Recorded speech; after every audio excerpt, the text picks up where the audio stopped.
in. Is it recording? Give me a sec. Okay, so for the DBQ, you have to use 6 documents, or you have to write an outline for 6 documents, but in class, we're only going to do 2 paragraphs, so that's 4 documents just because of time reasons. And for each document, you must explain what it is and relate it to something going on. Connect it to something going on at that time. So basically, you're going to try to connect it every single time to the why in your thesis. You're going to connect it back to your thesis. That means connect it back to your topic sentence. You must always do that. And no quotes, no quotes, no quotes. Do not quote the document. Don't write things down. Any yahoo can copy stuff. You have to paraphrase it and explain how it relates to the thesis. Connect it. And then for half of your documents, you must also add one more additional thing. You must show the purpose of it, what the document is trying to do, what the author is trying to do, or some kind of historical event that it relates to, or their point of view. Then we call that half, or the audience. Your one sentence explaining, Woodrow Wilson believed this because he was a liberal, something like that. Okay, and so you must do that for 2 of them. Okay. So I'm going to give everyone just one more second to get on, and then we'll quick do about 5 minutes or about 2 minutes on submarine warfare, and then go from there.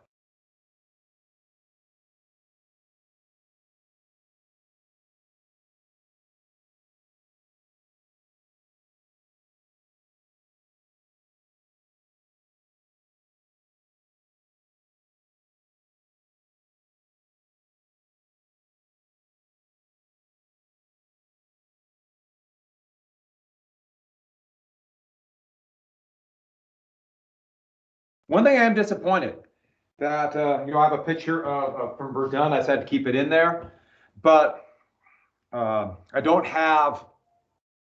should have bookshelves. Where we had to set my office up in our house, and I kind of wanted to look out the window so I can be distracted when a squirrel goes by. But I don't have bookshelves. I should have all my books, so I could be like a TV, like I'm on some talk show. Don't you think that would be cool? I could tell you're not really into that. Okay, so let's get right to here.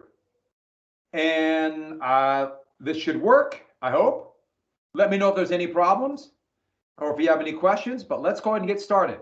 So very quickly, I mentioned gas. I'm going to do submarine warfare real fast. 4th period, we had lunch and a few other things get in the way. 4th period always takes a little bit longer, just the nature of the beast. So we're talking about starvation blockade. And the big thing about that one is right here. Ooh, sorry about that. Let me get my pointer. I like having the pointer. Work. So right here was the British naval blockade. And they would stop ships, and using the so-called rules of war, they would stop them, search them, look for quarantine, which is basically anything that could be used by the German army, which means everything. So all food, fertilizer, everything. So it was a total blockade. And the Royal Navy could do this. The German Navy was stuck here. And the whole plan was to starve Germany out. Bad winter, shortage of fertilizer, led to the horrible turn-up winter of 1916. Hundreds of thousands of Germans by the end of the war would starve, including nearly 300,000 Germans would starve by 1918, mostly children and the elderly, and their growth, their mental capacity will be affected by this for the rest of their life. This is why they call this the starvation or the blockade generation. And these people grew up in this time and lived through the starvation of the war years. They would be the roots, the basis, the nucleus of the National Socialists. But here is a bakery that was attacked during food riots, and that's 1918 in Berlin. A delivery horse died. Horses remained starved too for shortage of fodder, and they just ripped the horses apart, and eventually the guts will be eaten too. This blockade would be continued 6 months after the war ended to coerce the Germans to sign the treaty. This was a horrible attack on civilians, the definition of total war. Now, the point is, I'm not making a moral judgment on this, but countries made the decision that it is worth it. By the way, it is not clear that it works. And the Germans began their blockade, mostly of Britain, of unrestricted submarine warfare. It was too risky for its submarines to surface and stop a ship. At least they thought so. And so what they thought is they would use this new weapon called a torpedo that would sink ships without warning. Not only would that try to blockade Britain, but add to the terror and try to sink as many ships as possible, merchant ships, that they couldn't resupply Britain. There was actually kind of a shortage of merchant ships in places like the United States. But the big deal is they're going to hit ships going into Britain of neutral countries like the United States. So this could widen the war. And also, sinking without warning, this could not only be crewmen of the ship, which are mostly, these are civilians, but also passenger liners, the main way for people to get across Atlantic. Most famously, 1915, Germany tried a full blockade of Britain. All this area is shaded. They said any ship that goes into this is a war zone and it will be sunk to try to starve Britain out. Most of they just went to the Irish Sea, this area right here, ships going up to Liverpool. And they sunk, make sure you get this down, the Lusitania. The Lusitania was a massive passenger liner, one of the fastest ships in the Royal Navy, or in the of the passenger ships. It was not a Royal Navy ship; it's a civilian, and it was full to the brim. The thought was they'd whiz right by submarines, but for various reasons they did not. It was sunk within the shore of Ireland, and over 1,200 people died, including over 100 Americans. And this showed what unrestricted submarine warfare was. The sudden and terrifying attack of passenger liners. Germany kind of warned it, and there were weapons being carried on it, but this was a blatant killing of civilians. The man who did it would get an award. The Kaiser was overjoyed. But this is the way this cartoon would show up pretty well. Here's a submarine coming up to the ship. This is a civilization, very clever. And you notice the submarine with culture on it. Clever. So let's get to number 3, bombing civilians from the air. And bombing civilians, you have to tie this all together. You could target civilians through starvation blockade. And I already mentioned what this unconventional weapon like gas could lead to. So this is a Zeppelin. It's a rigid airship. If you look at this Zeppelin right here, it's got a frame with hydrogen balloons inside that will give it lift. Hydrogen is obviously very risky. Helium, their only source of helium was the United States. And they didn't want, it was pretty expensive at that time, and the British blockade. This is just a postcard, and here they're clearly trying to bomb sheep. But they began in 1915 to use these Zeppelins to bomb London. They could fly about 12,000 feet, which was just hell on the crews because they are pressurized and it was bitterly cold. But these Zeppelins, some as big as 300 feet long, they started bombing. At first, they tried during the day, but they were so vulnerable. I mean, think how easy it would be to hit one of these 300-foot massive dirigibles. It's like something as big as a football field flying over. And with hydrogen inside, it was easy to shoot down. I mentioned the other day white phosphorus that burnt just on contact, that kind of unconventional weapon. Well, they started developing white phosphorus. They would paint it to the shells. Then with a fire, they would basically fire on the shells would be on fire as it was propelled towards the target, and they would use these to shoot down Zeppelins. These would later on be called tracers. It's as you can see where you're firing. And this is something I actually saw in London. I was walking by this building, and it had, I didn't even know it was there, just happened to look down. And in fact, what caught my eye was there was a little candy bar right here, and I took this picture of these premises were totally destroyed by a Zeppelin raid. And the random nature of this added to the terror, especially when they started bombing at night to preserve them. They couldn't aim, and so they would just simply unleash these pretty unreliable bombs, but still, these bombs would be released over civilian areas. Remember what I told you, if you're going to knock out factories, you can knock out the workers. And so by 1916, planes started getting heavier, engines got better. That's the biggie. that they could begin to hold bombs. At first, they just had these kind of comical dropping bombs from the side. They were pretty worthless. Here's one dropping grenades. But eventually, by the end of 1917, there were fleets of 2- and 4-engine bombers that could carry up to 4,000 pounds bombs. Here's a German propaganda poster, German propaganda poster, and it's showing how evil the British are, as they will bomb us, therefore we must sacrifice and all that. And here is a British bomber, and the plan was by 1918 or 1919 to use waves of these. The Americans were flying British and French planes, use waves of these to hit German cities and kill as many civilians as possible. Before this could happen, Germany collapsed and it ended. But for the interwar years, that's all people talked about. Massive waves of bombers coming in and killing civilians by the millions. And in World War II, the technology was there to use these weapons. And think about when you combine all of this together, unconventional weapons like gas, starvation blockade, and bombing civilians from the air. Every war after World War I, the vast majority of casualties are going to be civilians, and we're not done yet. The biggie, genocide. Genocide, okay, things like this has happened before. This is not the killing of a certain people based upon who they are, what they believe, has happened in the past before, but weird outside. So with that, but let's make sure we get the definition of it. This is state-sponsored. Now, it might not be the actual government doing, but it's state-sponsored and it's modern industrial using the tools of an industrial nation, the tools of management, like I told you about Frederick Taylor. They take that to the murder of some kind of ethnic group, a national, racial, religious group, and I put down underneath, you kill the other. And think about what propaganda does. Propaganda makes you look out for the other. The other is around. The other is enemy. There's people out there trying to get us. And this is state-sponsored murder of the other. And it takes the power and tools of an industrial nation and does it. And remember what I told you. Total war is the most horrible thing ever imagined by humankind. You imagine a totalitarian, at least so far. Give us time. But totalitarianism would come out of this, bombing civilians, gas, which lead to eventually atomic bombs, and you go on, and now genocide.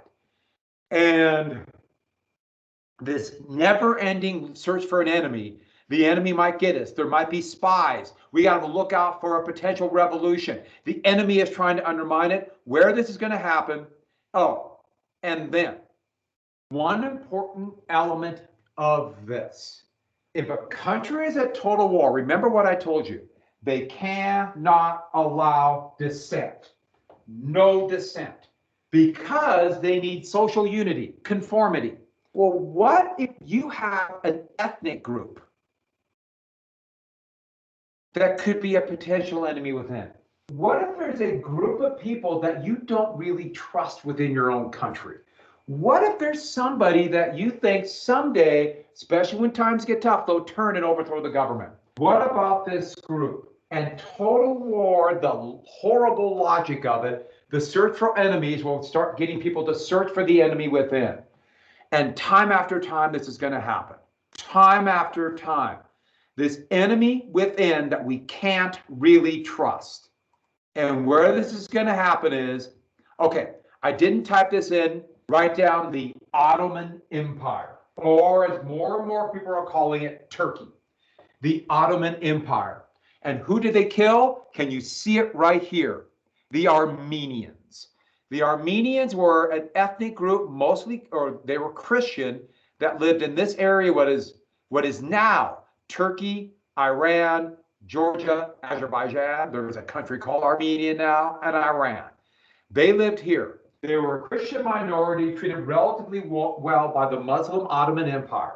But because of nationalism, the more nationalistic Ottomans, called the Young Turks, begin to fear these people that were not Turks, whatever that meant. That is actually a hard to define name.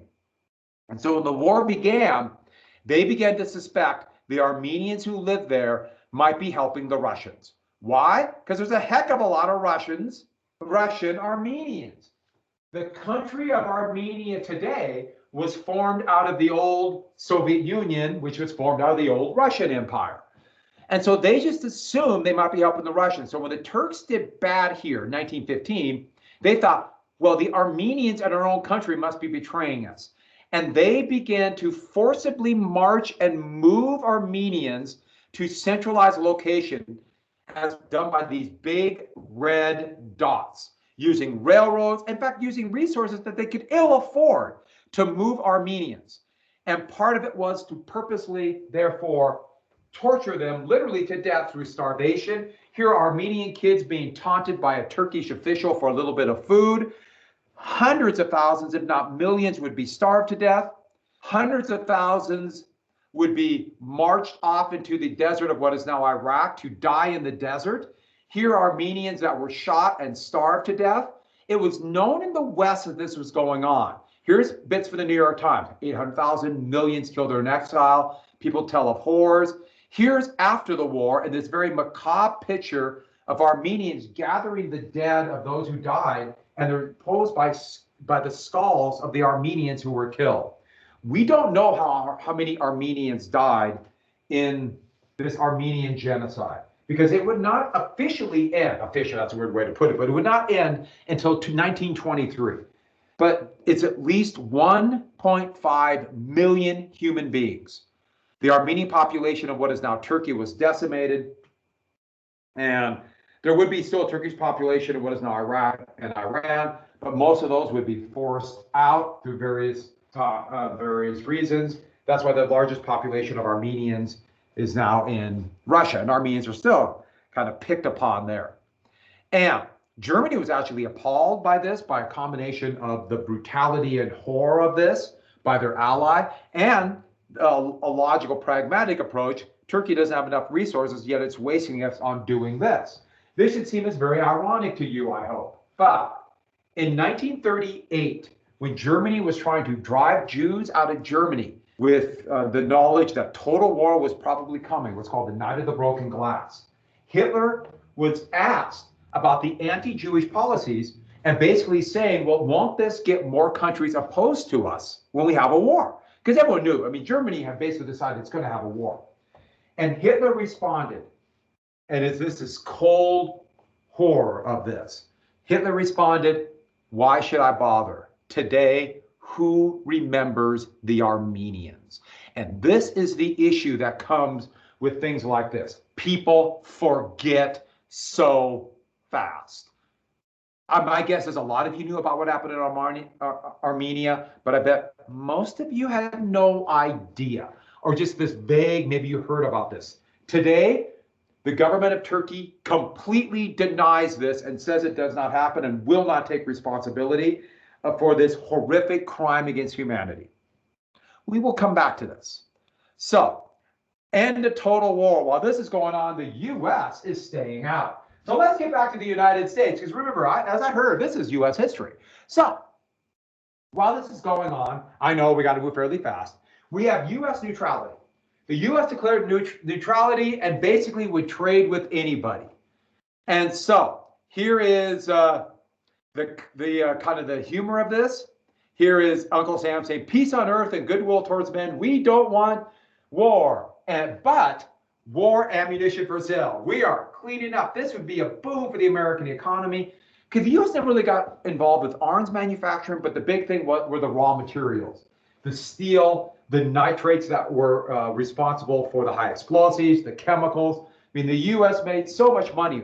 Where I came from, beautiful Miles City, I know I like to brag, but Miles City, that had massive sales of horses to go to World War I. In fact, they still have a big celebration in Miles City to this day because of the sales of horses during World War I. It's called the Bucking Horse Sale.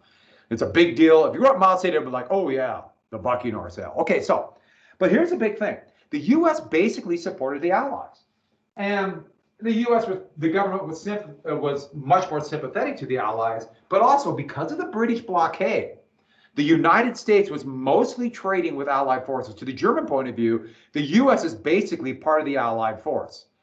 By the way, here's the American Bull Terrier, and this is basically saying we're not going to be dowed by the English Bulldog, the German Dachshund, the French Bulldog, or the Russian Wolfhound. By the way, Russian Wolfhounds, very pretty dogs. And while it's going on, the U.S. had some more elements of big stick diplomacy. For 10 years, there was a civil war. Sometimes you see it called the Mexican Revolution, but it's civil war in Mexico. And to the U.S., remember, we had taken a big hunk of Mexico in the Mexican War, about half of the country, and defeated it. Mexico had gone through some attempted dictatorships, monarchies, and rough times, basically a one-party dictatorship for years. And in 1910, there was a civil war. The U.S. indirectly intervened for years, and then in 1914, the U.S. attacked Veracruz. I have no idea why I put an E there, but I'm going to leave it. They attack us. So they attack us, Veracruz, shell Veracruz, to convince, it's called the Carranza government. We're not going to get the issues of Mexican history here. We don't have time, but the United States was trying to intervene.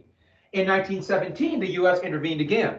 The Mexican revolutionary Pancho Villa raided into the United States for lots of reasons, but he was a dashing revolutionary and was fighting his civil war against his former enemy, who was in Mexico City, the Carranza government. And in 1917, he raided the U.S. The U.S. intervened in Mexico and sent the U.S. cavalry into Mexico to try to run Pancho Villa down. They had a couple inconclusive fights, and for 6 months, the small U.S. cavalry contingent invaded Mexico. So this is kind of like what happens the United States is doing in places like Somalia or Syria, or we just bombed Syria, where the U.S. we're bigger, we're stronger, so we can do anything we want. And it was relatively ineffective, actually kind of humiliating. These are Santa Anna, wrong. Pancho Villa's troops. Here's Pancho Villa right here. So when the United States actually went to war, they had troops in Mexico. The revolution would end and become a one-party dictatorship, basically for about 70 years. But while that's going on, there's the election of 1916. And Woodrow Wilson's going to run for re-election. He had some progressive reforms, some very unprogressive racial policies, and got to be very clear, it's complex. Wilson was probably our most racist president, and at the same time, if you're somebody who believes in believes in competition and not in monopolies, you would like something that Wilson did. So here's the point: nobody has a clean record. We have to find things that are good, things that are bad. What can we learn from? And a way to look at it is we don't excuse them, but at the same time, we don't get indignant about what leaders did in the past because they're gone. So Woodrow Wilson ran. Yes, he's running on his progressive record, but the big thing, as you can see, this button right here, he kept us out of the war. Charles Evans Hughes of Massachusetts was the Republican, and Hughes ran. He did run a little bit on anti-Wilson's policies, but the big one is you can't trust Wilson. He's going to blunder into war. And also, look what happened, a disaster in Mexico. But, oops, Wilson won re-election. And this is a big deal. So he's the first Democrat to win since Grover Cleveland in an election that was not split like 1912. And so the Democratic Party is definitely becoming the more progressive party, without a doubt. But the 20s are coming and everything will blow up in the 20s. But let's get back to the Germans. In 1917, after the election, in fact, Wilson tried a peace initiative that was basically ignored by all the powers, and Wilson tried to sweep in, I will come up with peace. He had an arrogant streak. In 1917, the Germans would bring back unrestricted submarine warfare. And just to review, back in 1915, remember they sunk the Lusitania. Now, this was a British ship, but it had Americans on it. The Americans were furious. A similar thing happened in 1916 with the Sussex. Germany backed down on both times. And they had their submarines surface, stop ships, and they would actually let the crew on the lifeboats and then sink the ship, either with they usually had a deck gun, usually a 3 or 5 inch deck gun, or they would scuttle it. And so they would sink the ships. But this is very risky. And the Germans thought, they went through a massive U-boat building program, and they thought that they could achieve total victory and drive Britain out of the war. In 1917, the Kaiser picked 2 new leaders, well, actually one, and then his chief of staff. Paul von Hindenburg, who is the man on the left in this picture, he was a field marshal. He was a commander in the East who defeated the Russians. He was given overall command of the German armies. And here's Erich Ludendorff, the man I told you about who came up with the term total war. He's chief of staff, and he's the brains of the operation. And more, they basically ran Germany. The Kaiser, by giving the military the power, has basically taken away his power. I'm not saying he didn't have any power, but the decisions from now on are going to be made by Hindenburg and Ludendorff, and that meant Ludendorff. And Ludendorff convinced everybody, with the help of some people in the Navy who wanted to get out there and do something, that they could starve Britain. We'll starve them, drive them out of the war. Now, some people said, what if you get the United States in the war? Because you're going to end up sinking American ships. But Ludendorff said, they're far away. This is not an American war, and we can end it before that happens. So they're going to unleash the U-boats. And the plan was to send as many U-boats as possible, surround Britain, and then say, any ships coming into British waters, I don't care who they're, what flag they have, neutral, British, French, it doesn't matter. We're going to sink them all. And so this area right here was the area that Germany said, any ships in that area, we're going to sink. Now, actually, they could only basically send submarines here and here, but they were getting longer range ones down to here. And the United States was furious. President Wilson immediately protested this. Immediately. And then U.S. ships started being sunk. U.S. ships. Here's a cartoon showing, it's a pretty clever one. Here's a submarine sinking U.S. patients. The U.S. can only take so much of this. And the United States will play on the sinking of ships without warning, killing those involved. Especially, you're in the North Atlantic. You're up here, and your ship is sunk. You got maybe 10 minutes total in the water. In the winter, you might have like 2 or 3 before you die of hypothermia. And so here they are playing on it for victory bonds. Victory bonds was a way to borrow money. Remember, bonds. And so when ships started getting sunk, Wilson began to try to push the United States to basically rearm. They actually began to talk about expanding the size of the National Guard, things that tell Germany, hey, you're pushing us. And then the Thezimmermann Note. The Thezimmermann Note. Now, I should have made this into flashing on. You get to see the creative process again. I know, it's exciting.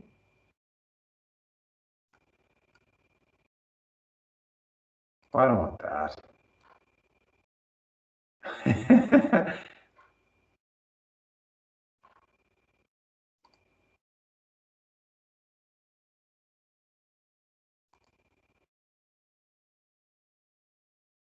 Okay, the Thezimmermann Note, with the arrow stuck in the air. The Thezimmermann Note was a note from the German foreign minister to, it was going to go to the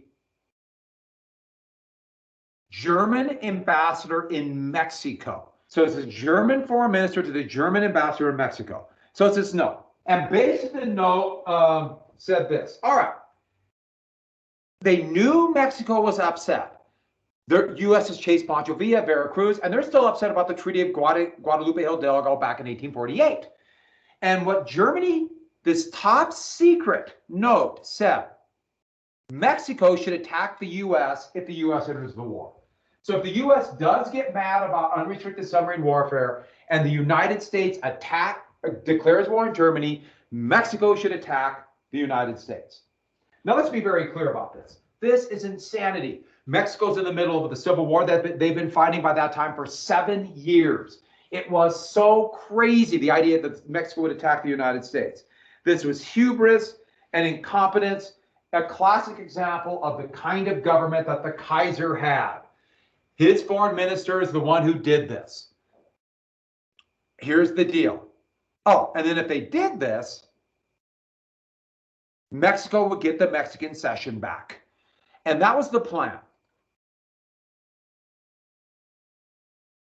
Where are we at? Oh, sorry. I was just trying to get the pointer. They would get the Mexican cession back. So that's the plan. But this is a top secret note, and the Germans had encoded it. So you look at this Western Union telegram. Yes, they use a Western Union telegram encoded to go through the transatlantic cables to the United States. So it went to New York City and then down to Mexico City. And here you see the code. So that is the message right there. That's the code. Germany thought their code was completely unbreakable, and so they didn't really bother too much to worry that this is going to a Western Union station. Well, little did Germany know that Britain had broken their code. I did not type this in, so please type this in. Britain had broken their code. I better type this in. I don't know why I didn't type that in. Kind of a big deal, don't you think? Here's a great picture of the Kaiser as kind of a devil. Here you go. Here's the Mexican cession. A little racist too.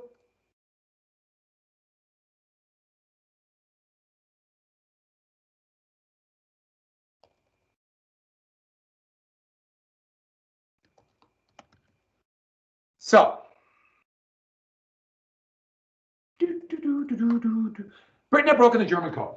And now Britain did not want anybody to know, especially the Germans, that their code had been broken. And they didn't want the Americans to know that they were reading their transatlantic cables. So Britain sat on this message for a few weeks. They waited until a few American ships were sunk by U-boats and then sprung it on the Americans. Look what the Germans did. Look what they did. They sunk your ships without warning. You're sunk your ships without warning, and then they turn around and try to get Mexico to enter the war. They knew this would infuriate the United States. The U.S., remember that Monroe Doctrine and the Roosevelt Corollary to the Monroe Doctrine? This was our hemisphere. How dare Germany do this? And they knew America would be furious about this. The anger was huge. A few ships sunk. Germany is this uncivilized beast. And then they even tried to get Mexico. Now, don't forget, the U.S. had cavalry in Mexico at this moment, but the U.S. didn't see it that way. And so that is going to lead Wilson to very reluctantly, but once he jumped in, he never looked back. He had the man, he was strict ideologies. Once he believed something, he believed it. He would ask and get a declaration of war. So the U.S. would choose to enter the war. And so the stated goal was to make the world safe for democracy. Now, we can argue about what that meant. And remember, the U.S. wasn't a democracy. We've already talked about this. African Americans could not vote for the most part in the U.S., and women could not vote in most places of the U.S. Montana, they could. And there was a Russian revolution that overthrew the Tsar a month and a half earlier. And now we could say, we're going to support the new republic in Russia. Next, Belgium. Propaganda about Belgium would be a massive reason for the war. Massive reason.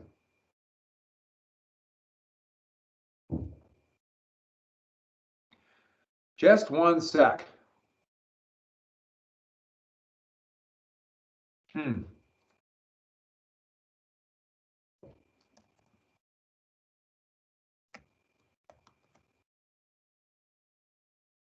Sorry about this. Something weird just happened. My my screen, for some reason it flopped, and the screen, I have two screens going, and the screen where I was showing the PowerPoint so I can look at and see what's going on, it lost it's Google Slides. I don't know why I'm using Google Slides. Okay, so Belgium. So the propaganda about poor little Belgium, they would talk about Belgium for the rest of the war. Next, banks. Banks have been loaning Britain money. So don't just write down banks bonds. US banks have been buying British bonds. US banks have loaned the British government billions of dollars. These are the big Wall Street banks like JP Morgan and US Bank. They have been loaning unprecedented amount of money. In fact, after the Somme, the British made a big bond sale on Wall Street. So Britain has been borrowing all this money. And this is what we have to get down. Banks were pushing for the war to get their money back. Banks wanted their money back. Banks realized if Britain loses, and the U-boat offensive looks like it might work, if Britain loses, they won't get their money back. So make sure you get that down. The US banks were buying British bonds, so loaning the British government money. If Britain loses, they might not get their money back. And so behind the scenes, US banks were pushing so hard. This is actually really arguable. It really kind of depends on your view on banks and monopolies, where you stand on this. Well, I'm talking about you or people in general.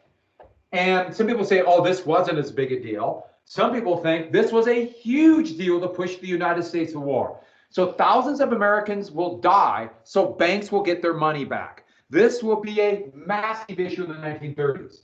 The United States is going to remain neutral for much of the events of the rise of Hitler, partially because a lot of Americans are saying, we've heard this before, we go die, banks get rich. And trade. The American government was making so much money, not government, I'm sorry, American businesses, they want to continue this lucrative trade.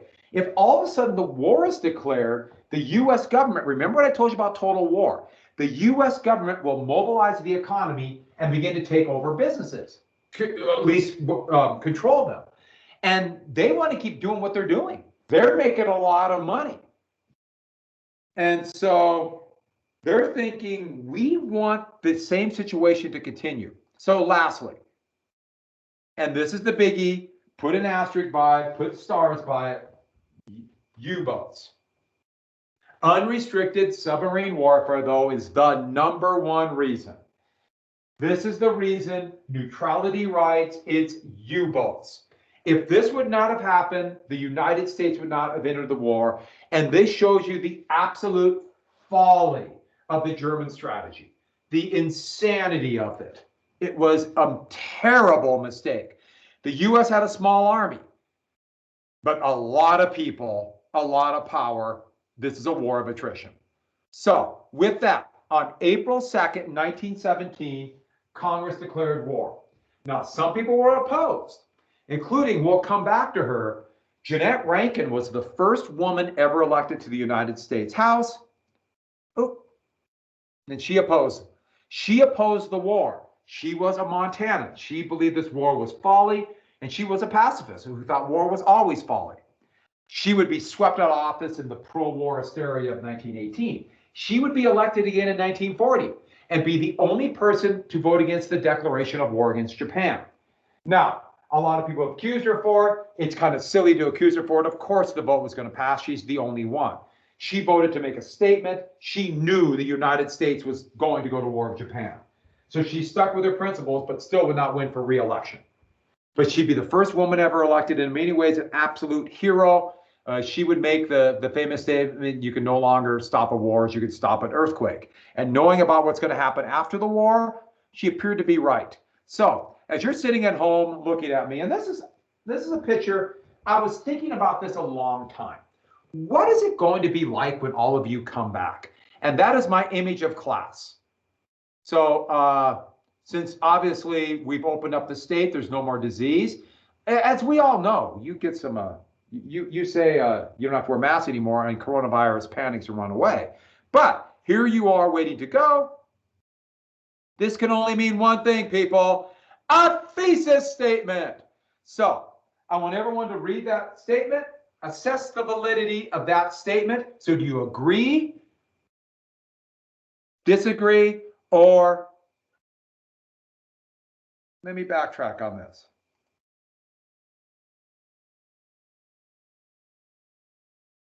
I meant to put two of them on here.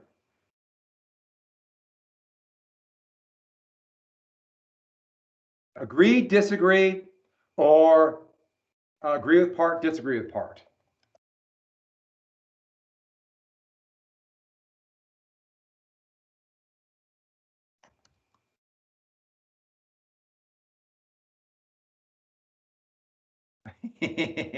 Typing is fun. So I want you to write a thesis statement. The United States entered World War I not to make a world safe for democracy, as President Wilson claimed, but to safeguard American economic interests. So you think about neutral rights; those are American-owned ships that are being sunk, banking, etc. So if you basically disagree or agree with that statement, follow this line. If you agree with part but disagree with part, this is the part you agree with, A, and this is the part you disagree. Or this is the part you disagree with, this is the part you agree. So you just basically break it up. Despite A, B, C. Remember, the Y has to be a common denominator, something that tie the A, B, and C together. That is the point, the purpose of your thesis statement. And think of it this way. Everything you write, try to come back to Y. It doesn't need to be earth-shattering, just something very basic to tie those three together. You got a minute, go.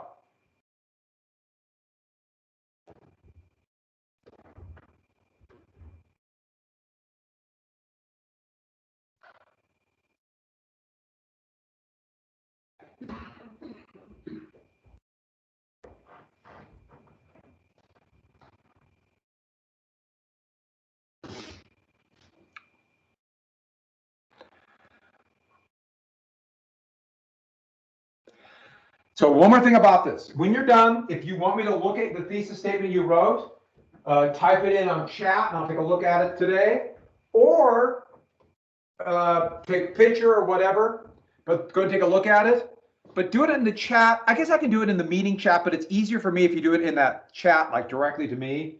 It's just easier for me to see. If you want me to look at it.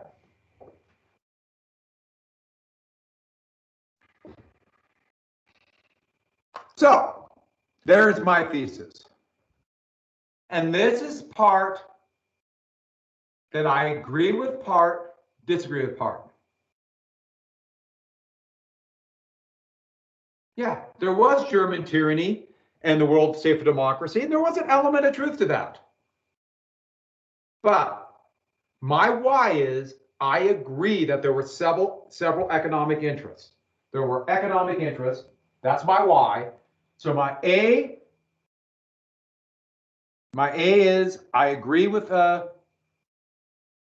we did want to stop German tyranny to make the world safe for democracy, but banks and trade. I could have put U-boats too, protect U.S. merchant ships and neutrality rights. I could have used that instead of American trade. Or I could just say American trade and then mention the U-boat war.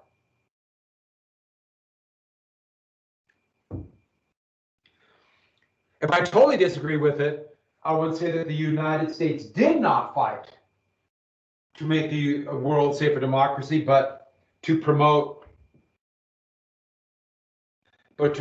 economic interest, as seen as the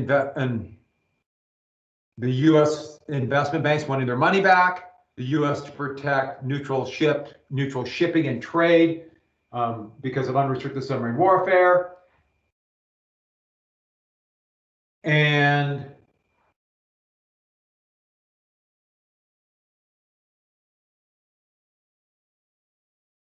the value of American trade, something like that. Sorry. I looked out the window and I thought it was a flicker. I like the bird flickers. It was not a flicker, it was a crow. Okay, so let's move on to a couple more things and we'll finish. So go ahead and I saw Remy's in there. Anybody else, just put it in and I will drop you a note a little bit later on.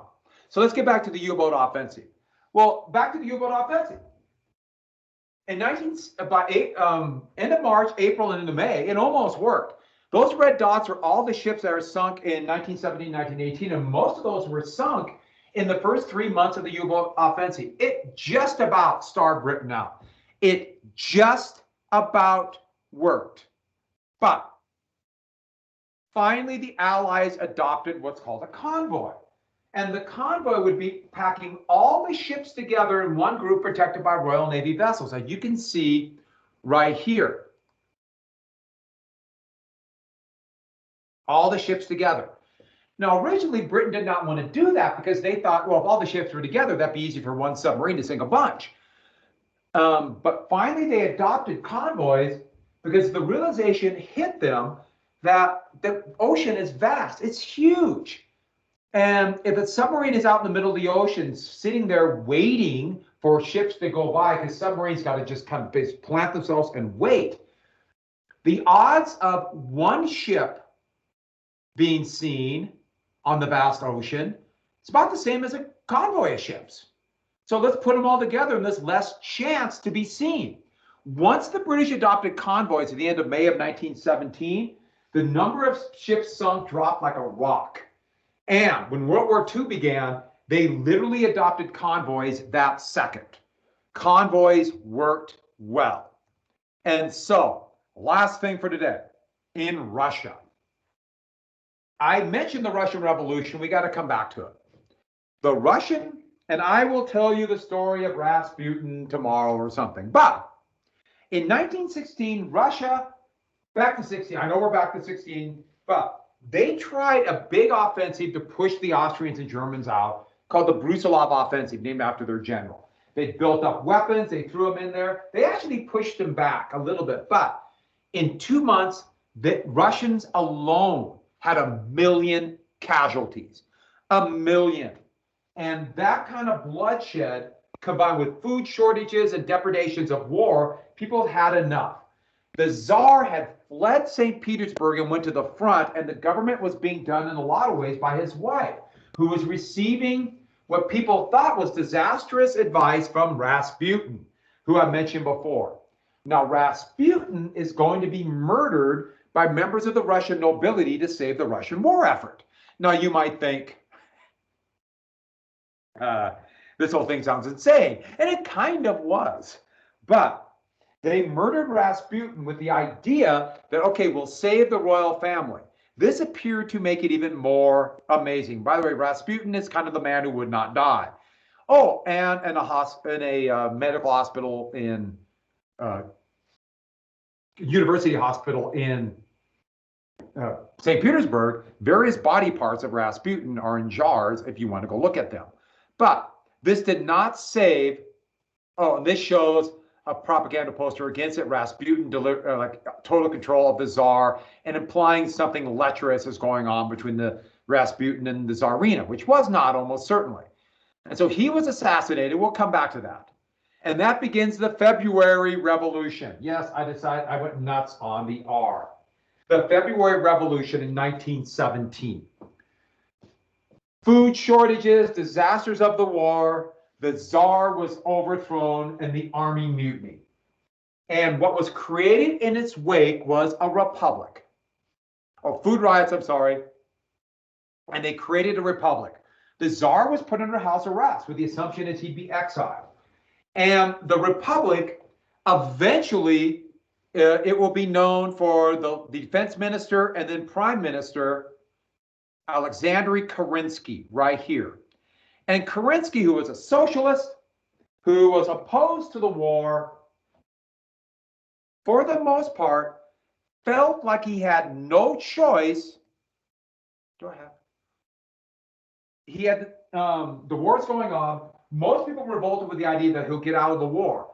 But Kerensky decided, and this is what you have to write down, he stayed in the war. And by staying in the war, this infuriated the Russians. And this will lead to the Russian Revolution. As you see, Russia being pulled by revolutionaries who wanted to get Russia out of the war, the Bolsheviks. And we're coming to the October Revolution, and tomorrow, October Revolution, America in the war. Please read the stuff about the Treaty of Versailles. The war is going to end shockingly fast, but a lot of stuff to cover tomorrow. And on this happy note, so read that stuff on the Peace of Paris and the Treaty of Versailles. Please, I'm begging you. Send me a copy of your thesis statement if you have any questions about it. And if you think about it, that thesis statement, the A, B, and C. So the A is the topic. We know that that's like you're doing the short idea if you're writing a regular essay. But for the DBQ, it's the same thing. You're basically doing a short idea about that, but instead of two regular or using a couple examples, you're using the documents as your examples. I know it's a little bit more work, but that's all it is a short idea with using your paraphrasing documents tied to your own examples to explain basically what or how that relates to your thesis. Okay, and on that happy note, I wish all of you a great day. It's supposed to be a pretty nice day today. So, get your schoolwork done, and then you can go outside. There's Stalin. Okay, on that happy note, goodbye.